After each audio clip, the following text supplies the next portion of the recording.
Hi there, I'm Rebecca and a really warm welcome back to my channel, PumpkinBecki.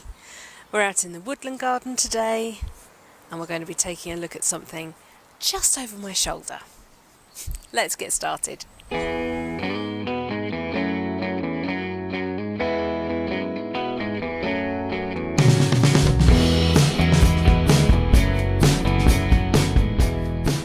So if you cast your minds back to the autumn, you might remember me working on this hawthorn tree, which I intend to be a bonsai, and I also intend to leave it in the ground. Lots of the other hawthorns are already breaking bud, and I was a bit concerned that I wasn't seeing any buds happening up in the top growth.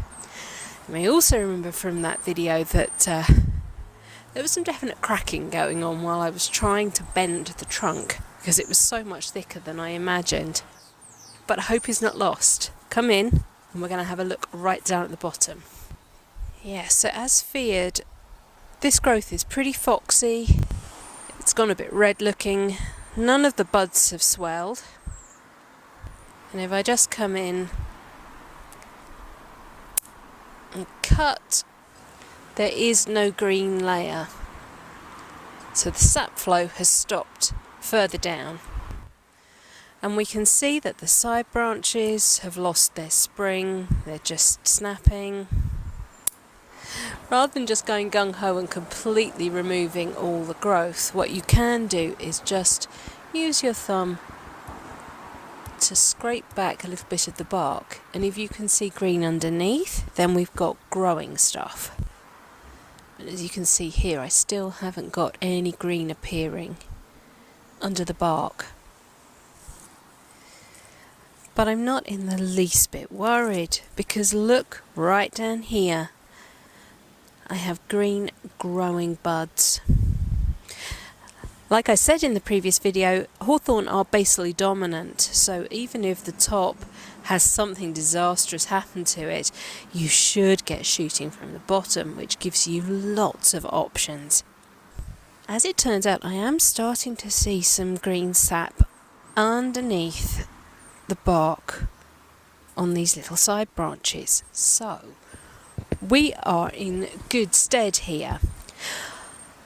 I also remember saying in the previous video that I wasn't actually worried about all the top growth, because I imagined most of the tree was going to be concerned with what was here, the base. I needed to build the tree from here.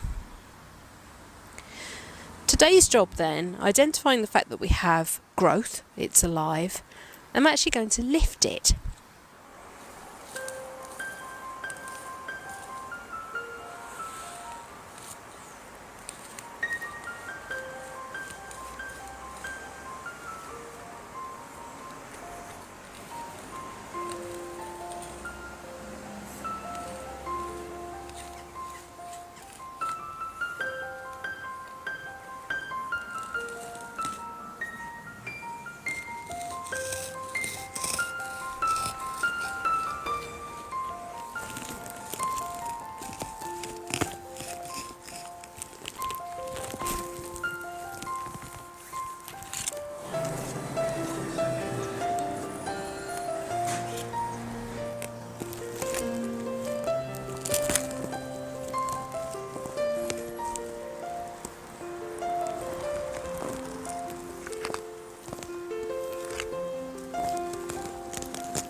Now I really hope that one of you is out there saying, wait a minute, you said you were growing it in the ground. Yeah, I am, but I can't leave it to just grow completely naturally, otherwise I might as well have done nothing to it at all. I'm on quite a thin layer of topsoil here, so I was starting to hit my clay, flint, chalk sort of subsoil, which it really isn't that far below the surface here. So I'm going to remove this part of the taproot so that I end up with these flaring side pieces forming my main root system.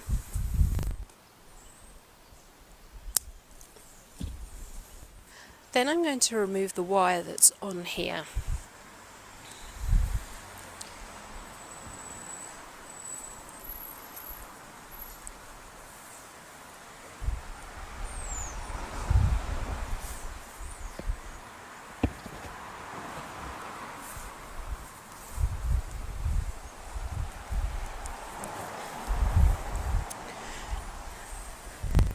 You can just about see that it was already starting to bite in.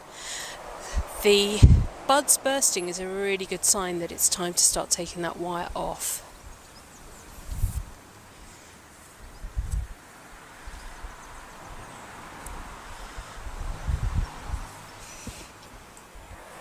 As I'm removing the wire, I'm being as careful as I can of all these lovely new buds.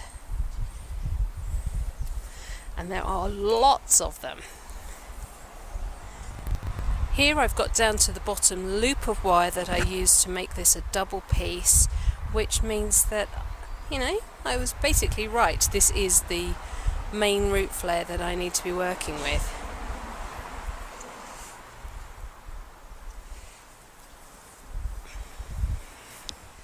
I have some stacked roots here, so they're sitting directly on top of one another.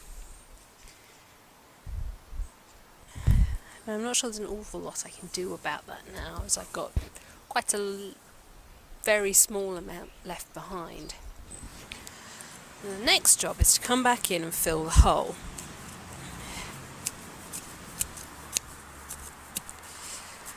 All these roots are coming from surrounding plants. They won't have come from the hawthorn, or very few of them will have done. Remember, I have some big trees here behind me, so some of these roots are coming from that. Right, that's the hole basically refilled with native soil, fairly firm. Then I have a piece of terracotta. This is off an old broken pot, and I'm going to set that into the hole, and the tree is going to sit directly on top of that. But what I think I'd like to do before I try and plant it is I am actually going to cut back to this top bud that has broken up here.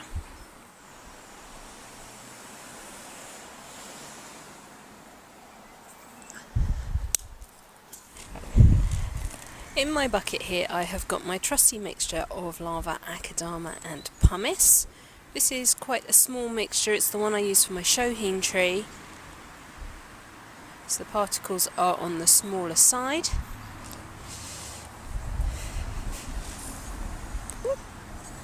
There's a toothbrush purposes.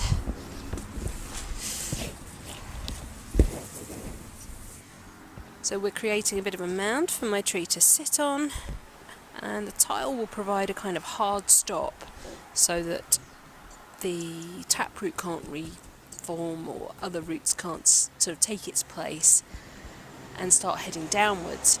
We want the roots to now start forming radially out, and the tile should deflect those. What I would like to do to try and lessen this stacked root thing going on is actually use some pieces of wood to pin these roots apart so that I end up with almost a tripod. I think that could work pretty well.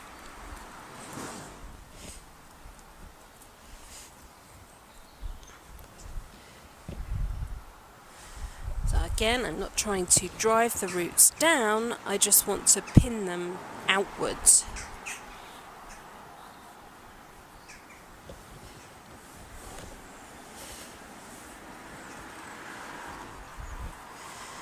So I have a root coming out way out here to the edge of the hole. One comes this way and one comes across this way.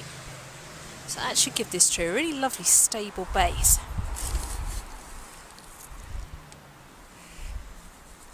Then I'm going to add more macadamia on top. And I'm not too worried if the tree starts to put roots out into the natural soil again on the extremities, because by the time we come to put it into a pot, we're going to lose those extremities anyway. We're going to trim those off. I neglected to bring a chopstick out with me, but it would still pay me to just kind of use something to firm the macadamia around the base I've got.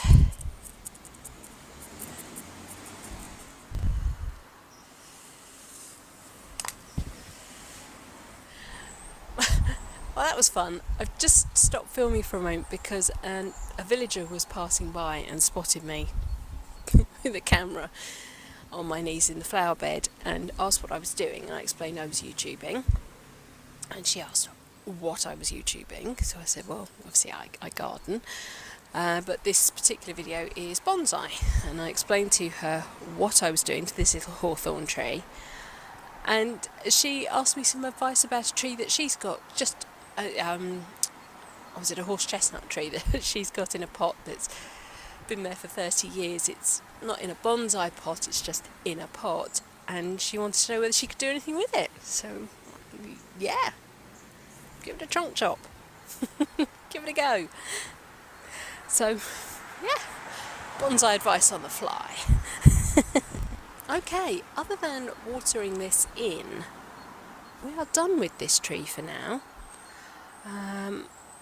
I could say we could offer it some protection with some moss, but to be honest, we're about to go into nesting season. The birds are going to rip it apart anyway, so let's just leave it as it is, keep a really close eye on it, make sure nobody's trying to dig it up for me, because the blackbird is lurking and the robin will be down as soon as I go in as well.